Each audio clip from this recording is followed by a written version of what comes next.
आइंदा कल यानी 28 अक्टूबर से SIR फेज 2 शुरू। Chief election commission Ganesh Kumar ने SIR फेज 2 का किया ऐलान। मगरबी बंगाल के साथ साथ कुल 12 रियासतों में SIR शुरू की जा रही है। आधार कार्ड शहरी होने का सबूत नहीं है। उन्होंने SIR 2 के लिए और क्या कहा, चलिए सुनते हैं। Pradesh, Puducherry union territory, Rajasthan, Tamil Nadu, Uttar Pradesh, west Bengal. Honourable election commissioner doctor Sukhbir Singh Sandhu ji, honourable election commissioner doctor Vivek Joshi, election commission के सीनियर ऑफिसर्स, मीडिया के हमारे साथी और आपके माध्यम से जुड़े हुए इस देश के सभी मतदाता, आप सबको नमस्कार। आज हम सब स्पेशल इंटेंसिव रिवीजन के दूसरे चरण के रोल आउट के संबंध में आयोजित इस प्रेस कॉन्फ्रेंस में उपस्थित हैं। मैं आप सभी का हार्दिक स्वागत करता हूं। सबसे पहले मैं लोक आस्था और सूर्य उपासना के महापर्व छठ पूजा के इस पावन अवसर पर बिहार के सभी मतदाताओं को हार्दिक शुभकामनाएं देता हूं। आज अस्ताचलगामी भगवान भास्कर को अर्घ्य देने के शुभ दिन पर मैं बिहार के 7.5 करोड़ मतदाताओं को विशेष रूप से नमन करता हूं, जिन्होंने निर्वाचन आयोग पर अटूट विश्वास जताया है और SIR में पूर्ण भागीदारी निभाई और अब इस चुनाव में मतदान करने के लिए उत्साहित है। बिहार में SIR के सफल संचालन के बाद आयोग ने देश के सभी 36 मुख्य निर्वाचन अधिकारियों के साथ 2 महत्वपूर्ण सम्मेलन आयोजित किए। इन बैठकों में SIR से संबंधित अनुभवों, तकनीकी प्रगति और भविष्य की दिशा निर्देशों पर भी व्यापक चर्चा की गई। पिछले SIR की मतदाता सूची से मैनुअल भी और तकनीकी तरीके से भी स्तरों पर मिलान का कार्य लगभग पूरा कर लिया गया है और इसके तैयारी के आधार पर अब चयनित राज्यों में SIR का दूसरा चरण प्रारंभ किया जाएगा। याद रहे, SIR का प्रमुख उद्देश्य है हर योग्य मतदाता को सूची में शामिल करना और अयोग्य को मतदाता सूची से हटाना। आइए अब PPT के माध्यम से आपको विस्तार में SIR के इस फेज 2 के बारे में बताते हैं। जैसा कि आप सबको पता है, SIR का फेज 1 समाप्त हुआ। मतदाताओं ने बढ़ चढ़कर पार्टिसिपेट किया। 90,000 BLOs, सभी 12 राजनीतिक दलों के 1.6 लाख बूथ लेवल एजेंट्स, सब ने मिलकर मतदाता सूची को शुद्ध बनाने का कार्य किया और नतीजा आपके सामने है। 0 अपील्स, अर्थात बिहार की मतदाता सूची अधिकतम शुद्ध मानी जाएगी। अब फेज 2 12 राज्यों में या संघ शासित प्रदेशों में आरंभ होने वाला है। नेक्स्ट,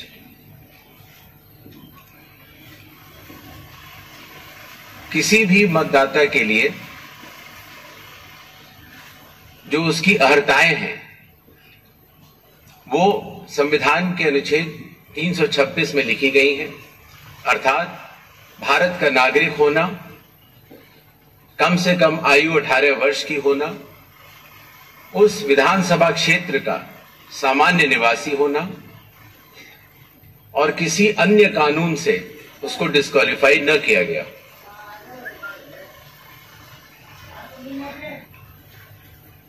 SIR की आवश्यकता के बारे में काफी चर्चा हो चुकी है, लेकिन फिर भी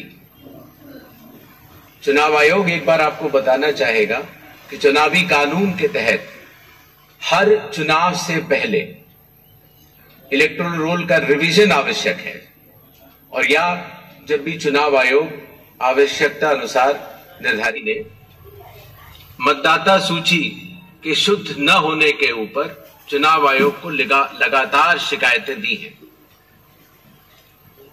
पहले सन 1951 से लेकर 2004 तक लगभग 8 बार स्पेशल इंटेंसिव रिवीजन इस देश में चुनाव आयोग ने कराया है, और आखिरी इंटेंसिव रिवीजन लगभग 21 साल पहले 2002 से लेकर 2004 की मियाद में पूरा किया गया था।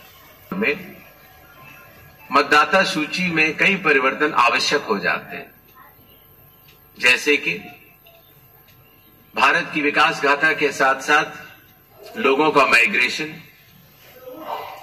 माइग्रेशन के साथ साथ कई बार उनका वोट पुरानी जगह भी बना रह जाता है और नई जगह भी बन जाता है, अर्थात एक से जगह ज्यादा रजिस्टर होने वाले वोटर्स, कई बार किसी की डेथ होने के बाद भी उसका नाम न हटाया जाना, या गलती से किसी भी विदेशी नागरिक का नाम मतदाता सूची में आ जाना। इन चारों कारणों की वजह से चुनाव आयोग ने निर्णय लिया कि पूरे देश में चरणबद्ध तरीके से एसआईआर कराया जाए। आपके सामने समाप्त भी हो चुकी है और बड़े सफलतापूर्वक लोगों ने चुनाव आयोग पर विश्वास भी जताया है। करते समय एक बहुत बड़ी संख्या में चुनावी कर्मी चुनाव आयोग के साथ कंधे से कंधा मिलाकर काम करते हैं। निर्णय से भी असंतुष्ट हो तो उस राज्य के चीफ इलेक्टोरल ऑफिसर के पास अपनी सेकंड अपील दायर कर सकता है। यह मैं इसलिए आपको बता रहा हूं कि बिहार में सभी राजनीतिक दलों के साथ मिलकर जब एसआईआर हुआ, उसके बाद जो जिला मजिस्ट्रेट्स के पास अपील आई 38 जिलों में, वह 0 थी। अर्थात ईआरओ और इलेक्टर्स ने मिलकर और बूथ लेवल एजेंट्स ने मिलकर बहुत ही अच्छा काम किया। एसआईआर के समय ईआरओज और एईआरओज मिलकर सबसे पहला जो काम करेंगे वो इन्यूमरेशन फॉर्म्स को प्रिंट करेंगे। जिन राज्यों में एसआईआर हो रहा है या अभी होने वाला है, उनकी मतदाता सूची आज रात को 12 बजे फ्रीज कर दी जाएगी, और उन हर मतदाता को जिसका नाम उस सूची में है, उसको एक यूनिक इन्यूमरेशन फॉर्म प्रिंट करके बीएलओ उसके घर देने जाएंगे। इन्यूमरेशन फॉर्म में वो आवश्यक डिटेल्स होंगे जो कि आज की मतदाता सूची में है। जब बीएलओ फॉर्म्स डिस्ट्रीब्यूट करना शुरू करेंगे एग्जिस्टिंग इलेक्टर्स को, उसके बाद इन्यूमरेशन फॉर्म में जिसका भी नाम है वो उसको लिंक करने का प्रयास करेंगे कि क्या उन्हीं का नाम 2003 की सूची में था। अगर था तो उनको कोई भी कागज और नहीं देने होंगे। तरीके से अगर उनका नाम स्वयं नहीं था और उनके पिताजी या माताजी का नाम था तो भी उनको कोई और कागज नहीं देने होंगे।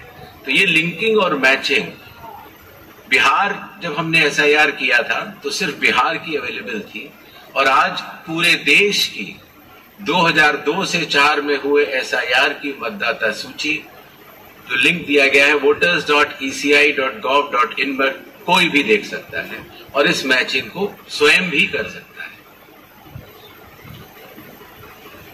बीएलओज, बूथ लेवल ऑफिसर्स एसआईआर की प्रमुख कड़ी होते हैं। जब वो घर जाते हैं तो कई बार ऐसा भी हो सकता है कि किसी और व्यक्ति की उम्र उस घर में 18 साल के ऊपर की हो गई, तो हाथ की हाथ उसी समय वो उनका फॉर्म 6 भी भरवा लेंगे और डिक्लेरेशन भी ले लेंगे और उसकी मैचिंग और लिंकिंग भी पुराने एसआईआर से कर लेंगे। कई बार हमारे मतदाता अगर पढ़ने या लिखने में उनको दिक्कत है तो बूथ लेवल ऑफिसर उनको इन्यूमरेशन फॉर्म भरने में मदद भी करेगा और मदद करने के बाद इस तरह के सारे इन्यूमरेशन फॉर्म्स मैचिंग और लिंकिंग करने के बाद वो ईआरओ और एईआरओ को जमा करेगा। चाहता हूं कि जो मतगणना वो इन्यूमरेशन फॉर्म की जो फेज होगी उसमें किसी भी व्यक्ति से किसी और कागज की आवश्यकता नहीं होगी, बस उन्हें अपनी मैचिंग या लिंकिंग दिखानी होगी कि 2003 में किसके साथ है। नेक्स्ट, फॉर्म्स मिलने के बाद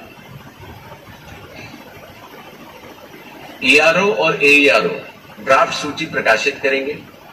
ड्राफ्ट सूची में उन्हीं मतदाताओं का नाम होगा जिनके इन्यूमरेशन फॉर्म्स वापस मिल गए। जिन मतदाताओं की मैचिंग या लिंकिंग नहीं हो पा रही, 2003 में कहां थे, 2003 में आपके माता पिता भी नहीं थे या कोई भी नहीं था, ऐसे लोगों को भले ही उनका इन्यूमरेशन फॉर्म मिल गया हो लेकिन नोटिस जारी करेगा ईआरओ और एईआरओ, और नोटिस जारी करने के बाद फिर वो उनकी एलिजिबिलिटी डिसाइड करेगा इंक्लूड करने के लिए या एक्सक्लूड करने के लिए बेस्ड ऑन इंडिकेटिव डॉक्यूमेंट्स जो मैं आगे बताऊं। ईआरओस और एईआरओ की यह जिम्मेदारी होगी कि कोई भी मतदाता छूटे ना और कोई भी अयोग्य मतदाता सूची में अंदर ना आ पाए। के फैसले के खिलाफ कानूनी तौर पर जिला मजिस्ट्रेट के पास एक अपील होती है जो मैंने आपको बताया, और जिला मजिस्ट्रेट के फैसले के खिलाफ चीफ इलेक्टोरल ऑफिसर के पास भी सेकंड अपील होती है। जो प्री इन्यूमरेशन फेज है जो आज रात को 12 बजे से शुरू होगा, उसमें कंप्यूटर मैचिंग और लिंकिंग पिछले एसआईआर से ईसीआई नेट के जरिए की जा रही है, उसको आगे बढ़ाया जाएगा। मैनुअल मैचिंग और लिंकिंग काफी हद तक बूथ लेवल ऑफिसर्स ने इन राज्यों में कर ली है, और ट्रेनिंग जो बीएलओस की है, ईआरओस की है और डीओस की है। हालांकि काफी ट्रेनिंग हम लोग यहाँ ट्रिपल आईडीएम में कर चुके हैं, बट एक बीएलओ, ईआरओ और डीओ की ट्रेनिंग कल से शुरू होगी। सभी राजनीतिक दलों से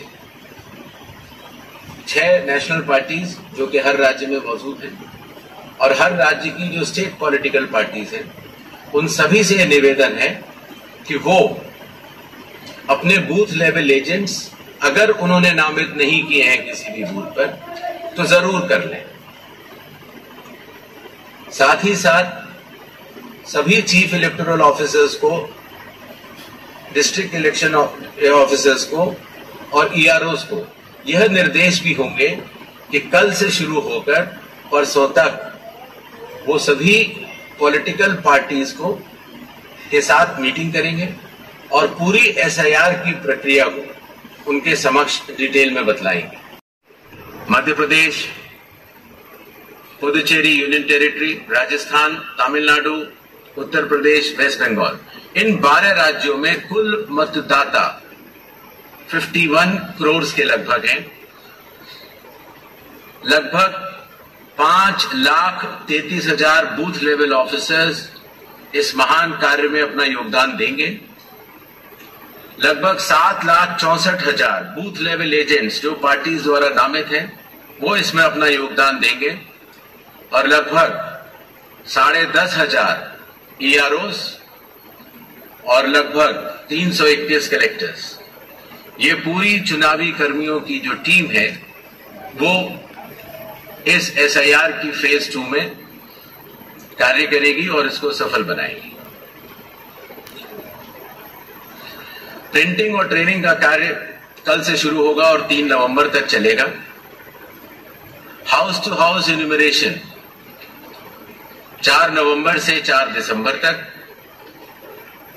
publication of draft electoral rolls 9 दिसंबर 2025।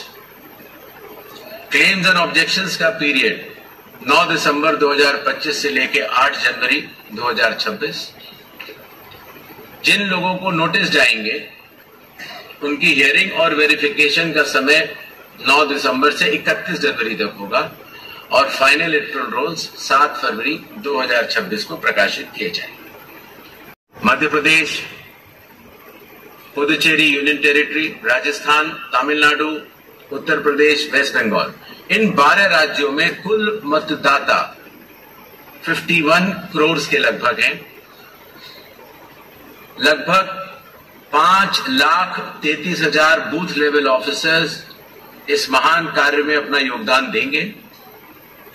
लगभग 7,64,000 बूथ लेवल एजेंट्स जो पार्टीज द्वारा नामित हैं वो इसमें अपना योगदान देंगे और लगभग 10,500 EROs और लगभग 331 कलेक्टर्स, ये पूरी चुनावी कर्मियों की जो टीम है वो इस SIR की फेज 2 में कार्य करेगी और इसको सफल बनाएगी। प्रिंटिंग और ट्रेनिंग का कार्य कल से शुरू होगा और 3 नवंबर तक चलेगा। हाउस टू हाउस इन्यूमरेशन 4 नवंबर से 4 दिसंबर तक। Publication of draft electoral rolls 9 दिसंबर 2025। क्लेम्स एंड ऑब्जेक्शंस का पीरियड 9 दिसंबर 2025 से लेकर 8 जनवरी 2026।